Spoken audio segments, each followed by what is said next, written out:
So, you want to be a dungeon master. So you wanna be a hero, kid? Well, whoop-de-doo. This video is specifically for those of you that have never DM'd before, but if you have, then stick around anyway, because I'm sure you'll learn a thing or two. Hey everyone, Heroic Coffee here, and today we're going to talk about becoming a dungeon master or a DM, and taking that first step with running your very first game of D&D. It's worth noting that in this video we'll be talking about 5th edition, because that's just what I'm familiar with, but most of this information can be applied to any other tabletop game out there, and the very first step you need to take is ask yourself, do I want to run a game? And if the answer is no, then don't. The video done. Go watch something else and spend your time doing something that you actually enjoy.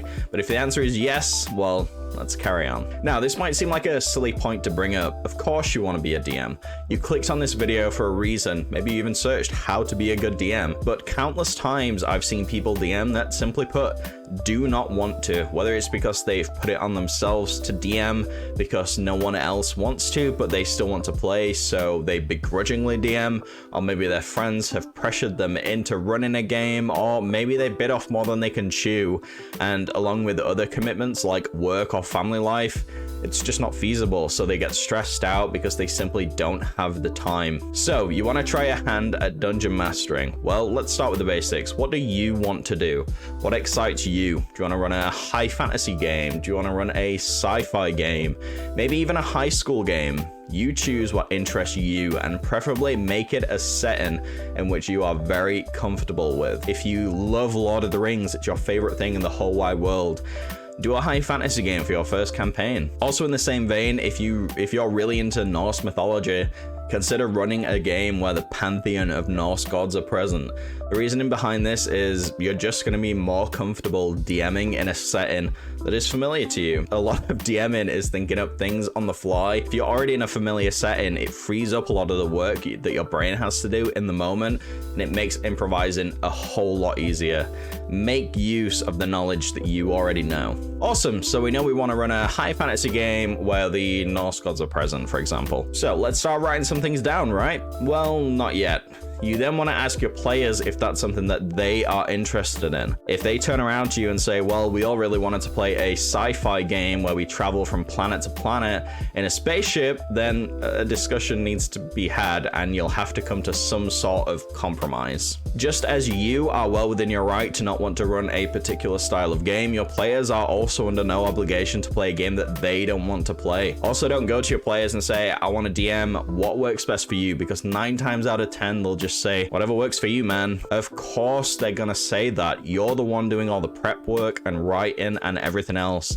I find it's best to approach your players with an idea already in mind and then pitch that idea to them. Sell it to them. Something about this particular setting clearly excites you and motivates you, so try to get them excited and motivated about it too. Once you've all settled on a theme and a setting, now it's time to put pen to paper and start writing. Now, I can't stress this enough. You don't need to have everything planned out before your very first session. I'll say it again because it's super important and I really want this to stick with you. You don't need to have everything planned out before your very first session.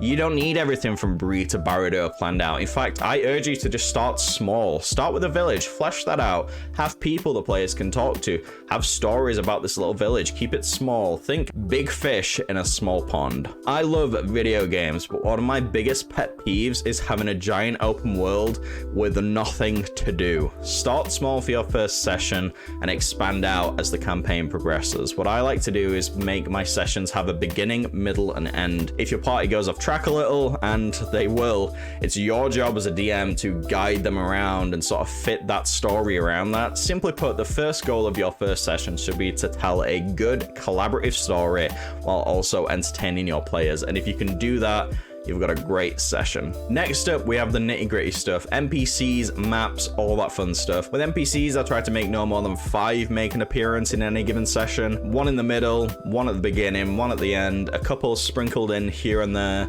You can have more, but I've often found, not that the players get overwhelmed, but they tend to struggle to care about them all if there's a lot of them. For example, the characters could be leading a group of 30 villagers through a swamp, but you aren't going to give all the 30 villagers a personality and backstory because 1, that would be exhausting, and 2, the players simply won't care, and that's not on them. Really flesh out 1 or 2 NPCs within that group of 30 to try and get the players to care about in some way. Maybe it's a little girl named Rosie who's scared and really wants to get back to her ma and pa and little dog Jack. You can't let Rosie die, you care about Rosie, so get her through the swamp safe and get her back home. As for the maps, for the longest time, my group and I didn't use maps at all, and we just played Theatre of the Mind. So they aren't essential, but they definitely do help. Now what I do right now is just put a massive sheet of wrapping paper down on my table, upside down, because it's already pre-gridded. I talk about this almost every video. Absolutely can't get enough of the stuff. Absolutely love it. It's a really cheap alternative to battle mats. Next up, let's talk about combat encounters. How many do you need? Well, how long is a piece of string? Unfortunately, there is no concrete answer for this, as each table is going to be different. 1, 5, 10, you won't know until you play. A good rule of thumb is to have 5 encounters throughout your session though. Now, these don't have to be combat encounters. These could be NPC roleplay encounters, or puzzles, or traps. They class as encounters too, but to keep things simple, let's go with 1 combat encounter at the beginning, 1 combat in the middle, and 1 combat at the end. If you're feeling confident, go ahead and throw 1 more combat encounter in there, probably somewhere in the middle, and maybe some sort of trap that the players have to navigate through. Puzzles are great, but they take a little bit more finesse and knowledge as a dungeon master to pull off than combat encounters or traps.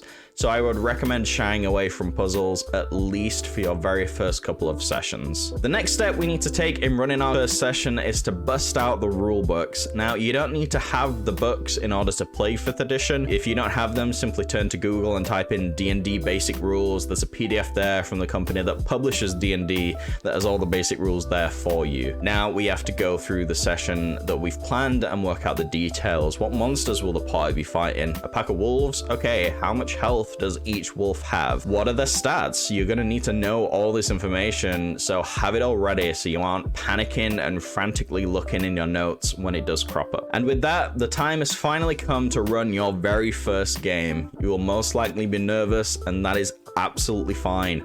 I am not a nervous person whatsoever, and sometimes even I get a little nervous before a session. Trust in the system that we've built and that we've talked about in this video, the beginning, the middle, and the end. Have fun with it and make some awesome memories. After the session, be sure to thank your players for sitting down and engaging with you and your story. Don't be afraid to ask them for feedback so you can improve and make your second session better than your first, and your third session better than your second, and so on.